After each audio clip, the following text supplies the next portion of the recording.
ആരോഗ്യമന്ത്രിയുടെ ഓഫീസിനെ കുറിച്ച് reporter channel നടത്തിയ ഒരു വ്യാജ ആരോപണം ഓർമ്മയുണ്ടോ? ഇന്നിപ്പോൾ അതിന്റെ കുറ്റപത്രം സമർപ്പിച്ചു. അതാ വരുന്നു റിപ്പോർട്ടറിന്റെ ബഹളം. ചാനൽ മൈക്കിന്റെ മുമ്പിൽ വൈറലാക്കിയ പോലെയാണ് വിറളി പിടിച്ച TV പ്രസാദിന്റെയൊക്കെ ചാട്ടം. മന്ത്രിയുടെ വാദം തള്ളി, റിപ്പോർട്ടർ വാർത്ത ശരിവെച്ച് പോലീസ് കുറ്റപത്രം എന്നൊക്കെയാണ് വിളിച്ചു കൂവുന്നത്. അതായത് റിപ്പോർട്ടർ നൽകിയ വാർത്ത ഇതായിരുന്നു: മന്ത്രി ഓഫീസിൽ നിന്നുള്ള ജീവനക്കാരൻ വഴി നിയമനത്തിന് കോഴ വാങ്ങി. പക്ഷെ റിപ്പോർട്ടർ ഇപ്പോൾ നൽകുന്ന വാർത്തയുടെ തലക്കെട്ട് തന്നെ നിയമന തട്ടിപ്പ് എന്നാണ്. അതായത് പറഞ്ഞത് റിപ്പോർട്ടർ ചാനൽ വിഴുങ്ങി എന്നർത്ഥം. മാത്രമല്ല TV പ്രസാദ് എന്ന പരനാർ റിപ്പോർട്ടർ അന്ന് പറഞ്ഞതുപോലെ മന്ത്രി ഓഫീസിൽ നിന്നുള്ള ആരേലും പണം വാങ്ങി എന്ന് തെളിഞ്ഞു. അങ്ങനെ എന്തെങ്കിലും കുറ്റപത്രത്തിലുണ്ടോ? മാത്രമല്ല മന്ത്രി ഓഫീസിലെ ജീവനക്കാരൻ നൽകിയ പരാതിയിലാണ് ഈ കുറ്റപത്രം തന്നെ സമർപ്പിച്ചിട്ടുള്ളത്. അപ്പൊ പിന്നെ എങ്ങനെ റിപ്പോർട്ടറിന്റെ വാർത്ത ശരിയാകും?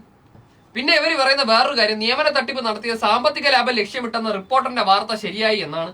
സാമ്പത്തിക ലാഭം ലക്ഷ്യമിട്ടല്ല ചാരിറ്റിക്ക് വേണ്ടി തട്ടിപ്പ് നടത്തുന്ന ആരെയും ഇതുവരെ ഞങ്ങൾ കണ്ടിട്ടില്ല. ചുരുക്കത്തിൽ റിപ്പോർട്ടർ വാർത്ത പോലെ അല്ല കാര്യങ്ങൾ എന്നുള്ള കാര്യം വ്യക്തമാണ്.